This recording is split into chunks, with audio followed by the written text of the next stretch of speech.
Out of This World by Neville Goddard, 1949. Chapter 1. Out of This World. And now I have told you before it come to pass, that when it come to pass ye might believe. John 14:29.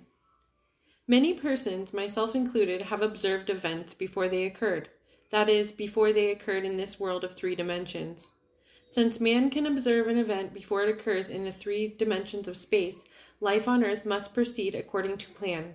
And this plan must exist elsewhere in another dimension and be slowly moving through our space. If the occurring events were not in this world when they were observed, then to be perfectly logical they must have been out of this world.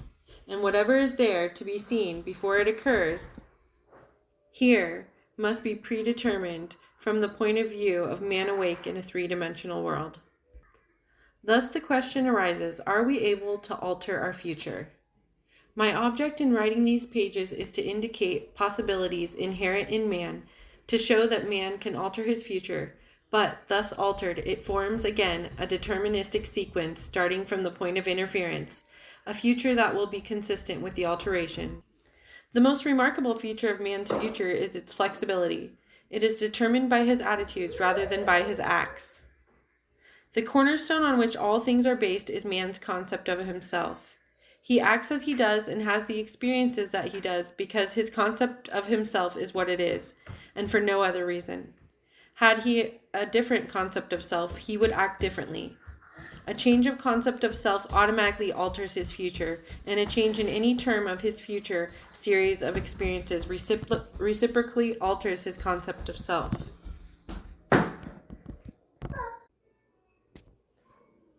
Man's assumptions, which he regards as insignificant, produce effects that are considerable. Therefore, man should revise his estimate of an assumption and recognize its creative power.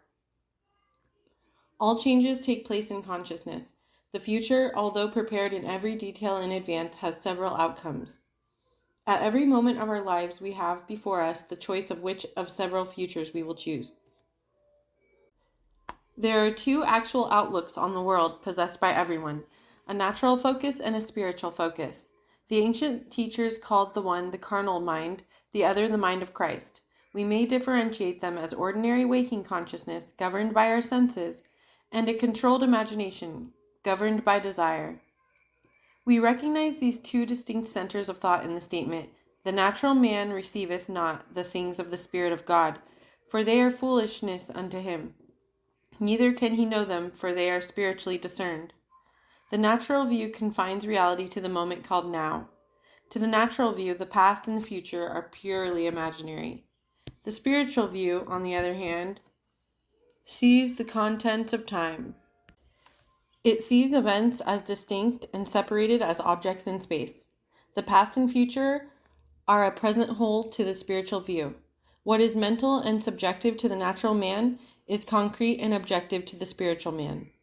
The habit of seeing only that which our senses permit renders us totally blind to what otherwise we could see. To cultivate the faculty of seeing the invisible, we should often deliberately disentangle our minds from the evidence of the senses and focus our attention on an invisible state, mentally feeling it and sensing it until it has all the distinctness of reality. Earnest, concentrated thought focused in a particular direction shuts out other sensations and causes them to disappear. We have but to concentrate on the state desired in order to see it.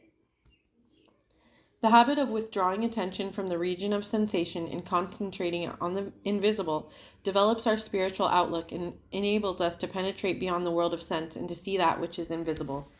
For the invisible things of him from the creation of the world are clearly seen. Romans 1:20. This vision is completely independent of the natural faculties. Open it and quicken it. Without it, these instructions are useless, for the things of the Spirit are spiritually discerned. A little practice will convince us that we can, by controlling our imagination, reshape our future in harmony with our desire. Desire is the mainspring of action. We could not move a single finger unless we had a desire to move it. No matter what we do, we follow the desire, which at the moment dominates our minds. When we break a habit, our desire to break it is greater than our desire to continue in the habit. The desires which impel us to action are those that hold our attention. A desire is but an awareness of something we lack or need to make our life more enjoyable. Desires always have some personal gain in view. The greater the anticipated gain, the more intense is the desire. There is no absolutely unselfish desire. Where there is nothing to gain, there is no desire, and consequently no action. The spiritual man speaks to the natural man through the language of desire. The key to progress in life and to the fulfillment of dreams lies in ready obedience to its voice. Unhesitating obedience to its voice is an immediate assumption of the wish fulfilled. To desire a state is to have it. As Pascal has said, you would not have sought me had you not already found me. Man, by assuming the feeling of his wish fulfilled and then living and acting on this conviction, alters the future in harmony with his assumption. Assumptions awaken what they affirm. As soon as man assumes the feeling of his wish fulfilled, his four-dimensional self finds ways for the attainment of this end, discovers methods for its realization. I know of no clearer definition of the means by which we realize our desires than to experience in imagination what we would experience in the flesh, were we to achieve our goal. This experience of the end wills the means. With its larger outlook, the four-dimensional self then constructs the means necessary to realize the accepted end. The undisciplined mind finds it difficult to assume a state which is denied by the senses. Here's a technique that makes it easy to encounter events before they occur, or to call things which are not seen as though they were. People have a habit of slighting the importance of simple things, but this simple formula for changing the future was discovered after years of searching and experimenting. The first step in changing the future is desire. That is, define your objective. Know definitely what you want. Secondly, construct an event which you believe you would encounter following the fulfillment of your desire. An event which implies fulfillment of your desire. Something that will have the action of self-predominant. Thirdly, immobilize the physical body and induce a condition akin to sleep. Lie on a bed or relax in a chair. And then imagine that you are sleepy. Then, with eyelids closed and your attention focused on the action you intend to experience in imagination, mentally feel yourself right into the proposed action, imagining all the while that you are actually performing the action here and now. You must always participate in the imaginary action, not merely stand back and look on, but you must feel that you are actually performing the action so that the imaginary sensation is real to you. It's important always to remember that the proposed action must be one which follows the fulfillment of your desire, and also you must feel yourself into the action until it has all the vividness and distinctness of reality. For example, suppose you desired promotion in office. Being congratulated would be an event you would encounter following the fulfillment of your desire. Having elected this action as the one you will experience in imagination, immobilize the physical body and induce a state akin to sleep, a drowsy state, but one in which you are still able to control the direction of your thoughts, a state in which you are attentive without effort. Now imagine that a friend is standing before you. Put your imaginary hand into his. First feel it to be solid and real, then carry on an imaginary conversation with him in harmony with the action. Do not visualize yourself at a distance in point of space and at a distance in point of time, being congratulated on your good fortune. Instead, make elsewhere here and the future now. The future event is a reality now in a dimensionally larger world. And oddly enough, now in a dimensionally larger world is equivalent to here in the ordinary three-dimensional space of everyday life. The difference between feeling yourself in action here and now and visualizing yourself in action as though you were on a motion picture screen is the difference between success and failure. The difference will be appreciated if you will now visualize yourself climbing a ladder. Then, with eyelids closed, imagine that a ladder is right in front of you and you feel you are actually climbing it. Desire, physical immobility bordering on sleep, and imaginary action in which self-feelingly predominates here and now are not only important factors in altering the future, but they are essential conditions in consciously projecting the spiritual self. If, when the physical body is immobilized, we become possessed of the idea to do something and imagine that we are doing it here and now and keep the imaginary action feelingly going right up until sleep ensues, we're likely to awaken out of the physical body to find ourselves in a dimensionally larger world with a dimensionally larger focus and actually doing what we desired and imagined we were doing in the flesh. But whether we awaken there or not, we are actually performing the action in the fourth dimensional world, and we will reenact it in the future, here in the third dimensional world. Experience has taught me to restrict the imaginary action. to condense the idea, which is to be the object of our meditation, into a single act, and to reenact it over and over again until it had the feeling of reality. Otherwise, the attention will wander off along an associational track, and hosts of associated images will be presented to our attention. In a few seconds, they will lead us hundreds of miles away from our objective in point of space and years away in point of time. If we decide to climb a particular flight of stairs because that is the likely event to follow the realization of our desire, then we must restrict the action to climbing that particular flight of stairs. Should our attention wander off, we must bring it back to its task of climbing that flight of stairs and keep on doing so until the imaginary action has all the solidity and distinctness of reality. The idea must be maintained in the field of presentation without any sensible effort on our part. We must, with the minimum of effort, permeate the mind with the feeling of the wish fulfilled. Drowsiness facilitates change because it favors attention without effort. But it must not be pushed to the stage of sleep, in which we shall no longer be able to control the movements of our attention, but rather a moderate degree of drowsiness in which we are still able to direct our thoughts. A most effective way to embody a desire is to assume the feeling of the wish fulfilled, and then, in a relaxed and sleepy state, repeat over and over again, like a lullaby, any short phrase which implies fulfillment of our desire, such as thank you, as though we addressed a higher power for having done it for us. If, however, we seek a conscious projection into a dimensionally larger world, then we must keep the action going right up until sleep ensues. Experience in imagination with all the distinctness of reality what would be experienced in the flesh were you to achieve your goal, and you shall, in time, meet it in the flesh as you met it in your imagination. Feed the mind with premises, that is, assertions presumed to be true, because assumptions, though unreal to the senses, if persisted in until they have the feeling of reality, will harden into facts. To an assumption, all means which promote its realization are good. It influences the behavior of all by inspiring in all the movements, the actions, and the words which tend towards its fulfillment.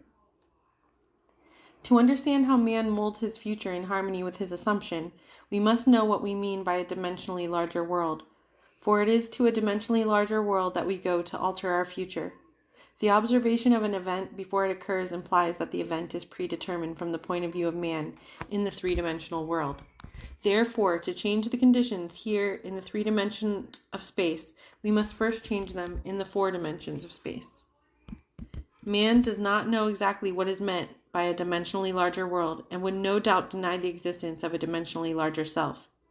He is quite familiar with the 3 dimensions of length, width, and height, and he feels that if there were a 4th dimension, it should be just as obvious to him as the dimensions of length, width, and height. A dimension is not a line. It is in any way in which a thing can be measured. That is entirely different from all other ways. That is to measure a solid 4th dimensionally, we simply measure it in any direction except that of its length, width, and height. Is there another way of measuring an object other than those of its length, width, and height? Time measures my life without employing the 3 dimensions of length, width, and height. There's no such thing as an instantaneous object. Its appearance and disappearance are measurable. It endures for a definite length of time. We can measure its lifespan without using the dimensions of length, width, and height. Time is definitely a 4th way of measuring an object. The more dimensions an object has, the more substantial and real it becomes. A straight line which lies entirely in one dimension acquires shape and mass and substance by the addition of dimensions. What new quality would time, the 4th dimension, give, which would make it just as vastly superior to solids as solids are to surfaces and surfaces are to lines? Time is a medium for changes in experience because all changes take time. The new quality is changeability. Observe that if we bisect a solid, its cross-section will be a surface. By bisecting a surface, we obtain a line, and by bisecting a line, we get a point. And this means that a point is but a cross-section of a line, which is in turn but a cross-section of a surface, which is in turn but a cross-section of a solid, which is in turn, if carried to its logical conclusion, but a cross-section of a 4th-dimensional object. We cannot avoid the interference that all 3-dimensional objects are but cross-sections of 4-dimensional bodies. Which means, when I meet you, I meet a cross-section of the 4-dimensional you, the 4-dimensional self.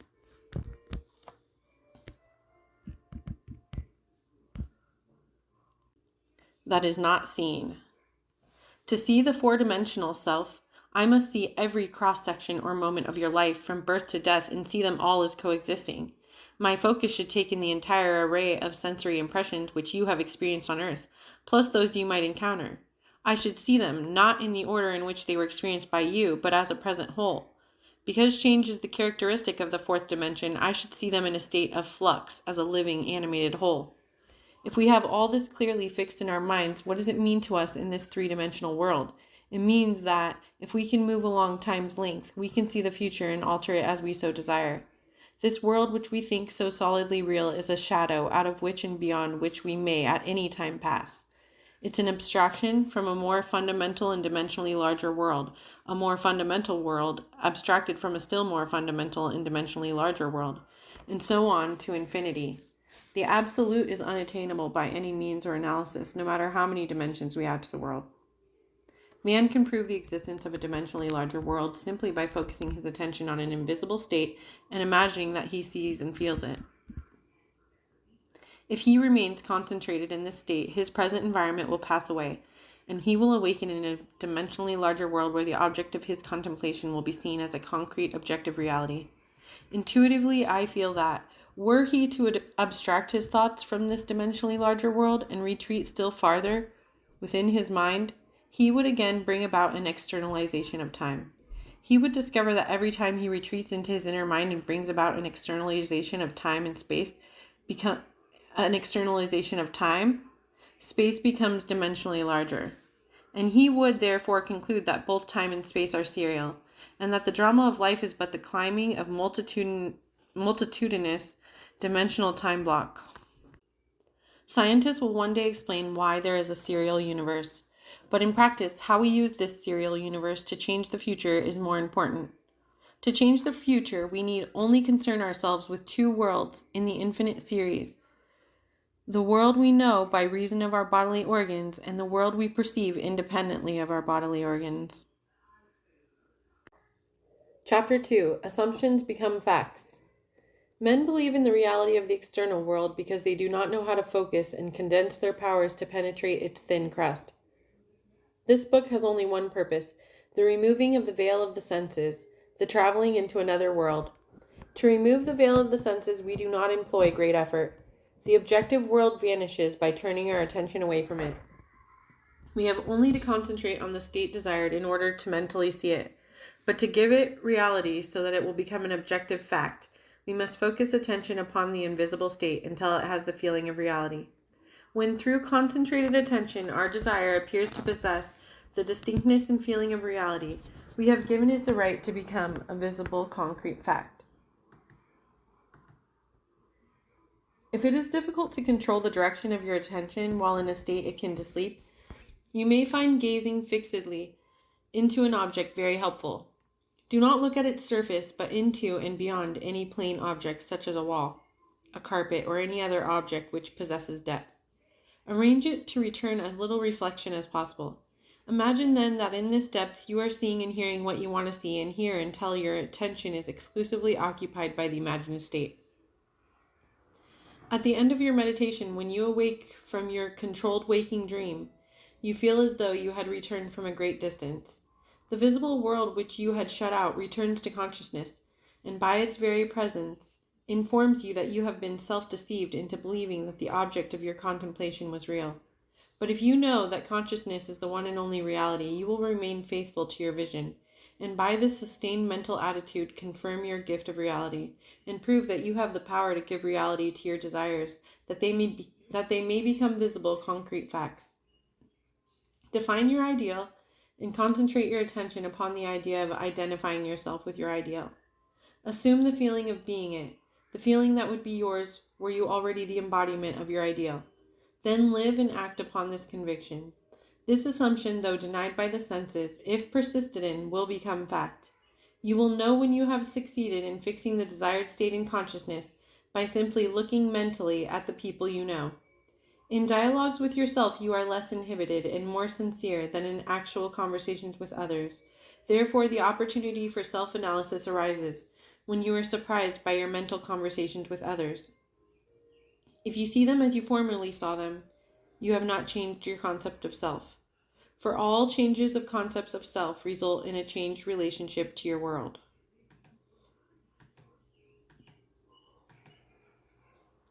In your meditation, allow others to see you as they would see you, were this new concept of self a concrete fact. You always seem to others an embodiment of the ideal you inspire. Therefore, in meditation, when you contemplate others, you must be seen by them mentally, as you would be seen by them physically, were your concept of self an objective fact. That is, in meditation, you imagine that they see you expressing that which you desire to be. If you assume that you are what you want to be, your desire is fulfilled, and in fulfillment, all longing is neutralized. You cannot continue desiring what you have already realized. Your desire is not something you labor to fulfill. It is recognizing something you already possess. It is assuming the feeling of being that which you desire to be. Believing and being are one. The conceiver and his conception are one. Therefore, that which you conceive yourself to be can never be so far off as even to be near, for nearness implies separation. If thou canst believe, all things are possible to him that believeth. Being is the substance of things hoped for, the evidence of things not yet seen. If you assume that you are what you want to be, then you will see others as they are related to your assumption. If, however, it is the good of others that you desire, then, in meditation, you must represent them to yourself as already being that which you desire them to be.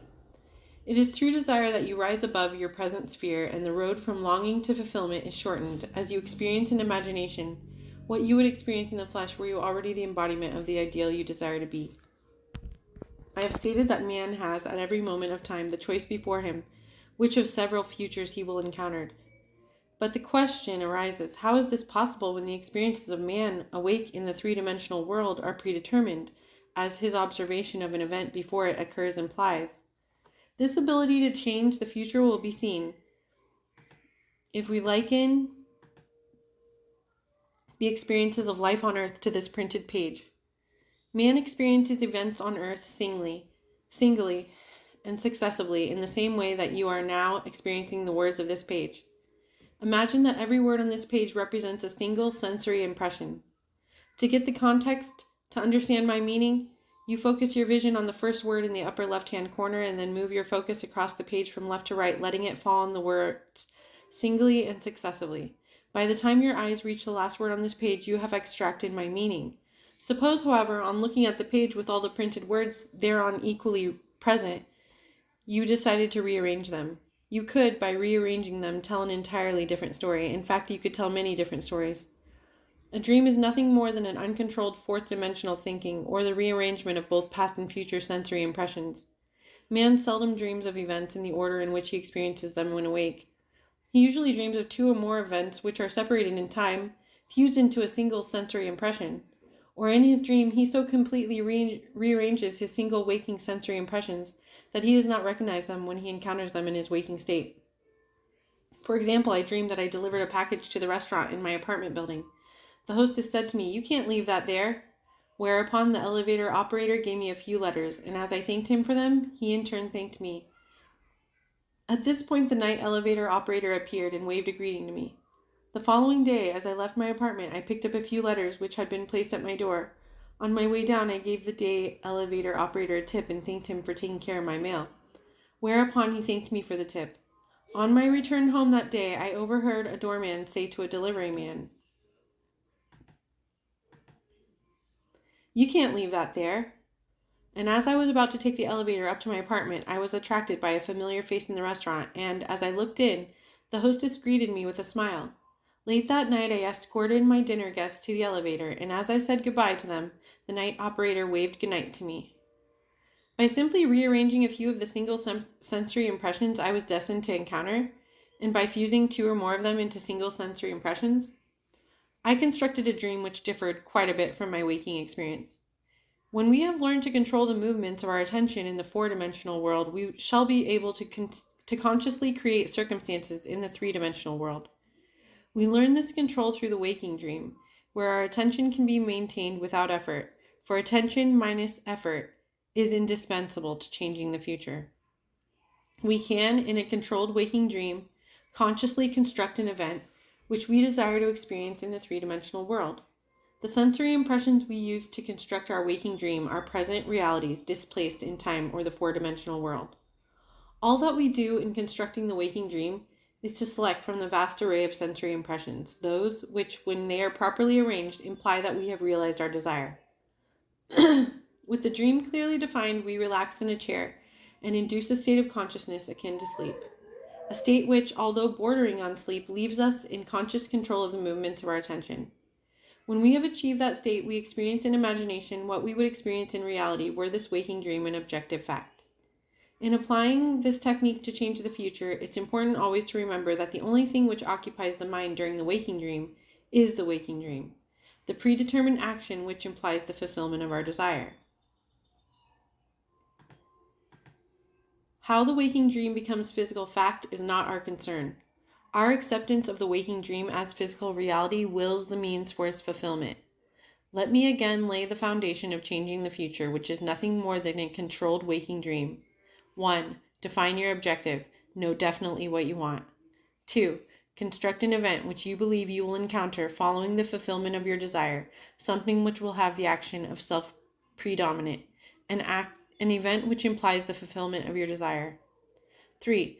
Mobilize the physical body and induce a state of consciousness akin to sleep. Then, mentally feel yourself right into the proposed action, imagining all the while that you are actually performing the action here and now, so that you experience in imagination what you would experience in the flesh were you now to realize your goal. Experience has convinced me that this is the perfect way to achieve my goal. However, my own many failures would convict me were I to imply that I have completely mastered the movements of my attention. I can, however, with the ancient teachers say, this one thing I do, forgetting those things which are behind, and reaching forth into those things which are before, I press toward the mark for the prize.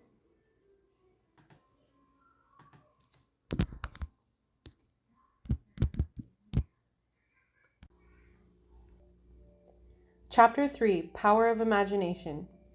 Ye shall know the truth, and the truth shall make you free. John 8:32. Men claim that a true judgment must conform to the external reality to which it relates. This means that if I, while imprisoned, suggest to myself that I am free and succeed in believing that I am free, it is true that I believe in my freedom, but it does not follow that I am free, for I may be the victim of illusion. But because of my own experiences, I have come to believe in so many strange things that I see little reason to doubt the truth of things that are beyond my experience. The ancient teachers warned us not to judge from appearances because, said they, the truth need not conform to the external reality to which it relates. They claimed that we bore false witness if we imagined evil against another, that no matter how real our belief appears to be, how truly it conforms to the external reality to which it relates, if it does not make free the one of whom we hold the belief, it is untrue and therefore a false judgment. We are called upon to deny the evidence of our senses and to imagine as true of our neighbor that which makes him free. Ye shall know the truth, and the truth shall make you free. To know the truth of our neighbor, we must assume that he is already that which he desires to be. Any concept we hold of another that is short of his fulfilled desire will not make him free, and therefore cannot be the truth. Instead of learning my craft in schools where attending courses and seminars is considered a substitute for self-acquired knowledge, my schooling was devoted almost exclusively to the power of imagination. I sat for hours imagining myself to be other than that which my reason and my senses dictated, until the imagined states were vivid as reality, so vivid that passers-by became but a part of my imagination, and acted as I would have them. By the power of imagination, my fantasy led theirs, and dictated to them their behavior, and the discourse they held together while I was identified with my imagined state. Man's imagination is the man himself, and the world as imagination sees it is the real world. But it is our duty to imagine all that is lovely and of good report. The Lord seeth not as man seeth, for man looketh upon the outward appearance, but the Lord looketh upon the heart. As a man thinketh in his heart, so is he. In meditation, when the brain grows luminous, I find my imagination endowed with the magnetic power to attract to me whatsoever I desire. Desire is the power imagination uses to fashion life about me as I fashion it within myself. I first desire to see a certain person or scene, and then I look as though I were seeing that which I want to see, and the imagined state becomes objectively real. I desire to hear, and then I listen as though I were hearing, and the imagined voice speaks that which I dictate as though it had initiated the message. I could give you many examples to prove my arguments, to prove that these imagined states do become physical realities, but I know that my examples will awaken in all who have not met the like, or who are not inclined towards my arguments, a most natural incredulity. Nevertheless, experience has convinced me of the truth of the statement. He calleth those things which be not as though they were. For I have in intense meditation called things that were not seen as though they were, and the unseen not only becomes seen, but eventually becomes physical realities. By this method, first desiring and then imagining that we are experiencing that which we desire to experience, we can mold the future in harmony with our desire.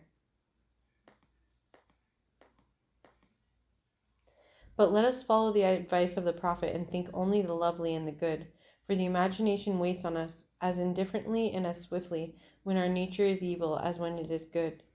From us spring forth good and evil. I have set before thee this day life and good, and death and evil. Desire and imagination are the enchanter's wand of fable, and they draw to themselves their own affinities. They break forth best when the mind is in a state akin to sleep.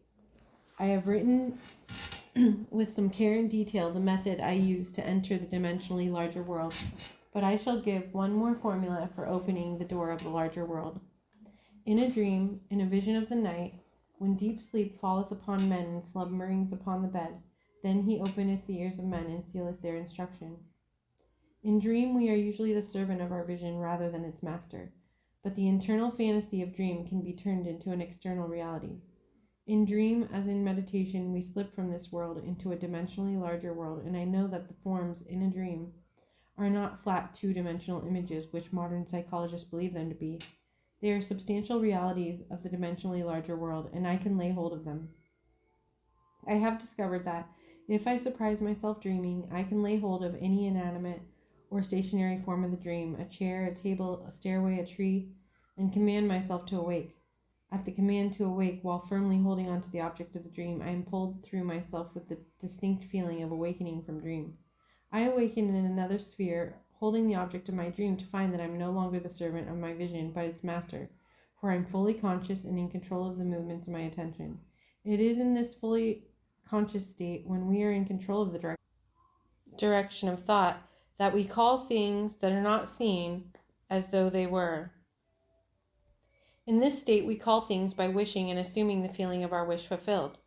Unlike the world of 3 dimensions where there's an interval between our assumption and its fulfillment, in the dimensionally larger world there's an immediate realization of our assumption. The external reality instantly mirrors our assumption. Here there is no need to wait 4 months till harvest. We look again as though we saw, and lo and behold, the fields are already white to harvest. In this dimensionally larger world ye shall not need to fight. Set yourselves, stand ye still, and see the salvation of the Lord with you. And because that greater world is slowly passing through our 3-dimensional world, we can, by the power of imagination, mold our world in harmony with our desire. Look as though you saw, listen as though you heard, stretch forth your imaginary hand as though you touched, and your assumptions will harden into facts. To those who believe that a true judgment must conform to the external reality to which it relates, this will be foolishness and a stumbling block. But I preach and practice the fixing in consciousness of that which man desires to realize. Experience convinces me that fixed attitudes of mind which do not conform to the external reality to which they relate, and are therefore called imaginary, things which are not, will nevertheless bring to naught things that are. I do not wish to write a book of wonders, but rather to turn man's mind back to the one and only reality that the ancient teachers worshipped as God. All that was said of God was in reality said of man's consciousness, so we may say that according as it is written, he that glorieth, let him glory in his own consciousness.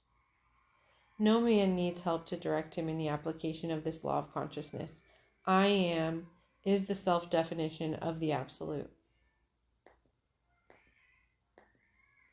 The root out of which everything grows. I am the vine. What is your answer to the eternal question, who am I? Your answer determines the part you play in the world's drama. Your answer, that is, your concept of self, need not conform to the external reality to which it relates. This great truth is revealed in the statement, let the weak say, I am strong. Look back over the good resolutions with which many past New Years are encumbered. They lived a little while and then they died. Why? Because they were severed from their root. Assume that you are that which you want to be. Experience in imagination what you would experience in the flesh were you already that which you want to be. Remain faithful to your assumptions so that you define yourself as to that which you have assumed. Things have no life if they are severed from their roots. And our consciousness, our I amness, is the root of all that springs in our world. If ye believe not that I am he, ye shall die in your sins.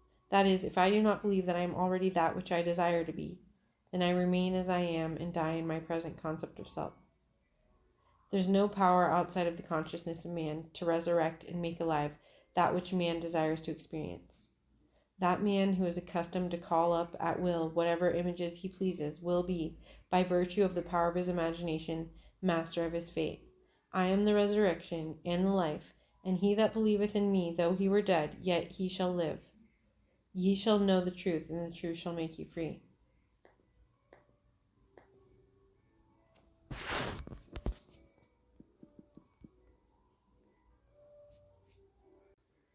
Chapter 4. No one to change but self.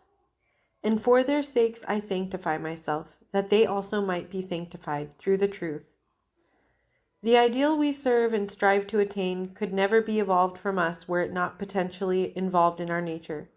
It is now my purpose to retell and to emphasize an experience of mine printed by me 2 years ago.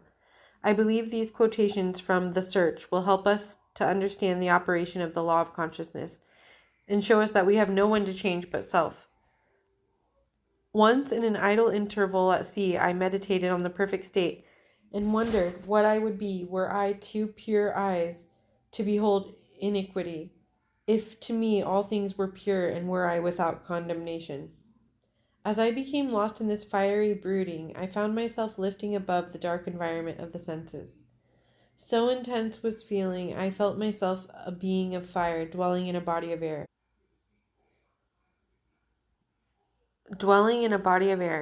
Voices as from a heavenly chorus with the exaltation of those who had been conquerors in a conflict with death were singing, He is risen, and intuitively I knew they meant me.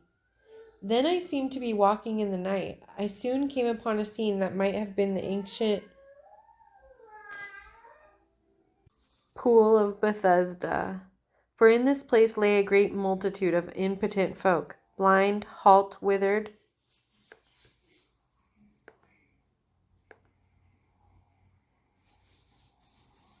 waiting not for the moving of the water as of tradition, but waiting for me.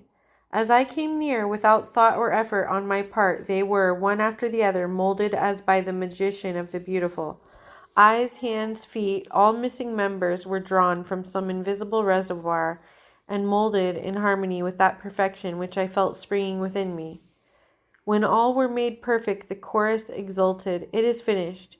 Then the scene dissolved, and I awoke. I know this vision was the result of my intense meditation upon the idea of perfection, for my meditations invariably bring about union with the state contemplated. I had been so completely absorbed within the idea that for a while I had become what I contemplated, and the high purpose with which I had for that moment identified myself drew the companionship of high things and fashioned the vision in harmony with my inner nature. The ideal with which we are united works by association of ideas to awaken 1,000 moods, to create a drama in keeping with the central idea. My mystical experiences have convinced me that there's no way to bring about the outer perfection we seek other than by the transformation of ourselves. As soon as we succeed in transforming ourselves, the world will melt magically before our eyes and reshape itself in harmony with that which our transformation affirms. In the divine economy, nothing is lost. We cannot lose anything save by descent from the sphere where the thing has its natural life.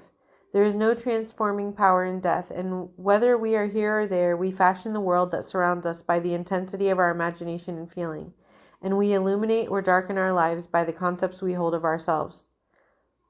Nothing is more important to us than our conception of ourselves, and especially is this true of our concept of the dimensionally greater one within us. Those who help or hinder us, whether they know it or not, are the servants of that law, which shapes outward circumstances in harmony with our inner nature.